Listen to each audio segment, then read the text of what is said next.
दिनेश लाल यादव सांसद नहीं थे जी। और जब सांसद बने तो घोड़ा गए। अच्छा। जो कुत्ता था वो अब शेर बन गया है। लेकिन फिर बता दीजिए कि सत्ता है, हुकूमत आती है, हुकूमत जाती है, कभी सरकार हमारी भी आएगी। 36 मुकदमा है, 28 दिन केंद्रीय कारागार इलाहाबाद रह चुके हैं, लाठियां खा चुके हैं। जी कभी सूरज नहीं डूबा करता था, उनका डूबा ना। ये भारतीय जनता पार्टी का भी सूर्यास्त होगा और दिनेश लाल निरहुआ का भी सूर्यास्त होगा। नमस्कार। जनपद गाजीपुर के जो है टड़वा टप्पा में उपस्थित है और ये खास तरह से जो है होली के दिन से एक माहौल जो चल रहा था काफ़ी विवादित था। और आज जिस तरह से दिनेश लाल निरहू के जो गांव में ये जो मारपीट का जो मामला सामने आ रहा है, इस मामले से पूरे जो है जिले प्रदेश में दहशत फैल गई है। सबसे पहले आपसे परिचय चाहेंगे। मैं जितेंद्र कुमार धनराज, छात्र नेता इलाहाबाद विश्वविद्यालय। आज जिस गांव में आप उपस्थित थे, इस गांव में कई लोगों के ऊपर जो है ये मारपीट का संज्ञान सामने आया है। जी तमाम लोगों ने होली के दिन बहकावे में बुला के दलित समाज के लड़कों को गेट बंद करके पीटा गया, क्योंकि उनको पता था कि उनके ऊपर उनके चाचा, उनके भैया, उनके जो लगते हैं दिनेश लाल यादव जी हैं जी। और इसमें कोई गुरेज नहीं कि जब सत्ता के लोग होते तो मदहोश हो जाते हैं, उनको एक घमंड हो जाता है। उस घमंड में ये कार्य किए हैं, तो हमारे लोगों ने भी धरना दे के FIR लिखवाने का कार्य किया। आप लोग जिस दरवाजे पर उपस्थित है, इस दरवाजे पे जो पीड़ित परिवार है उनके साथ जो है आप लोग न्याय के लिए किस तरह से जो है अपनी विचारधारा चल रहे हैं लेकर? बिल्कुल, देखिए विचारधारा तो हम लोग बाबा साहब डॉक्टर भीमराव अम्बेडकर साहब को मानते हैं। संवैधानिक तरीके से हम लोग ये लड़ाई लड़ेंगे। अगर जिला से न्याय नहीं मिलेगा तो हाई कोर्ट जाएंगे, हाई कोर्ट से न्याय नहीं मिलेगा तो सुप्रीम कोर्ट जाएंगे, और हर किसी जगह से नहीं मिलेगा तो फिर हमको मजबूरन शहीद आजम भगत सिंह के रास्ता को अपनाना पड़ेगा। होली के दिन जो ये घटना घटित हुई है, उसमें से नामजद जो है शायद 8 लोगों को पे केस भी दर्ज हो गया है। उसके बाद जो है ये कल का फिर से जो है नई वारदात सामने आई है।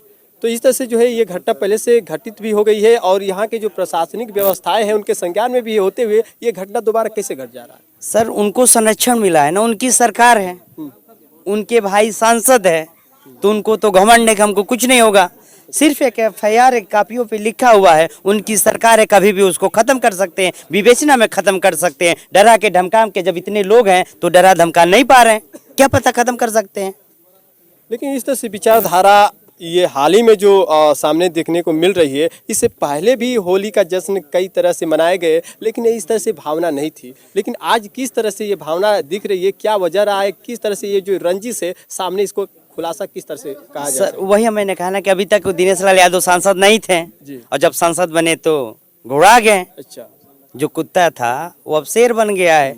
लेकिन फिर बता दीजिए कि सत्ता है, हुकूमत आती है, हुकूमत जाती है, कभी सरकार हमारी भी आएगी। लाइन आर्डर की जब सुश्री बहन कुमारी मायावती जी की सरकार आएगी तो गुंडे उत्तर प्रदेश में नहीं, उत्तर प्रदेश ही छोड़ के भाग जाते हैं। तो ये बता दीजिए कि सरकार आती है, सरकार जाती है, 5 चाल का ये लोकतंत्र है। वो मदहोश हो गए हैं, उनको लग रहा है कि आजीवन हम रहेंगे। तो उनको बता दीजिए कि इंदिरा गांधी की सरकार हुआ करती जी, कभी सूरज नहीं डूबा करता था, उनका डूबा ना।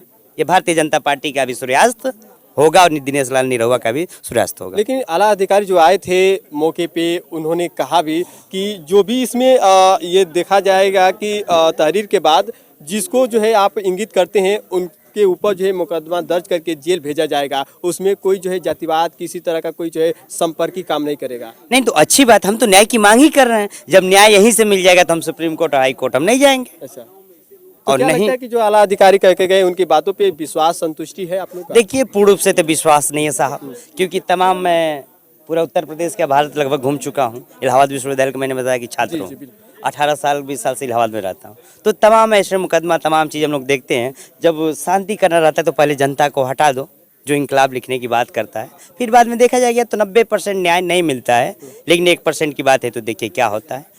आशा नहीं, पूर्ण विश्वास इस हिसाब से कहें। अगर नहीं करेंगे तो फिर हम अपने हिसाब से। इस जिले के जो है DM साहिबा भी उपस्थित हुई थी। उन्होंने कहा कि जिस तरह से पीड़ित परिवार की तरफ से जो है जो भी ये हानि सामने आई है, जो भी मारपीट में जो है लोगों को चोटें आई है, उनके रूप में देखा जा रहा है कि जो अपराधी है उसका खुलासा नहीं हो पाया है। तो DM साहिबा का जो प्रयास देखा जा रहा है आप लोग के मकसद से, क्या लगता है कि ये जिला अधिकारी भी कहीं ना कहीं आप लोग के साथ जो है सपोर्ट में है न्याय के लिए? देखिए, मुंह पे कह तो रहे हैं, लेकिन दिल में क्या है हम तो बता नहीं सकते हैं। दिल में उनके क्या है हम बता नहीं सकते हैं, क्योंकि वो बंधे हुए हैं, तमाम फोन आया है, तमाम उनकी सरकार है, तो इसलिए हम कुछ बता नहीं सकते। और जब न्याय मिल जाएगा तब हम मानेंगे कि न्याय हमको मिल गया है, लेकिन इस सरकार से न्याय की उम्मीद नहीं है। तो इस तरह से जो घटना घटित हुई है, फिर क्या संदेह ऐसा पैदा हो रहा है कि शायद दोबारा इस तरह से घटना घटने की जो है आशंका जताई जाए, इस तरह से फिर भी हो सकता है वारदात? अब देखिए वो तो अपराधी जानेगा कि फिर हम अटैक करेंगे कि नहीं करेंगे। और जहाँ तक है कि इतने हमारे नौजवान साथियों को देख के फिर अपराधी को अच्छा। फिर हिम्मत नहीं बनेगा फिर दोबारा अटैक करे, क्योंकि फिर दोबारा अटैक करेगा तो फिर हमको मजबूरन सड़कों पे उतरना पड़ेगा।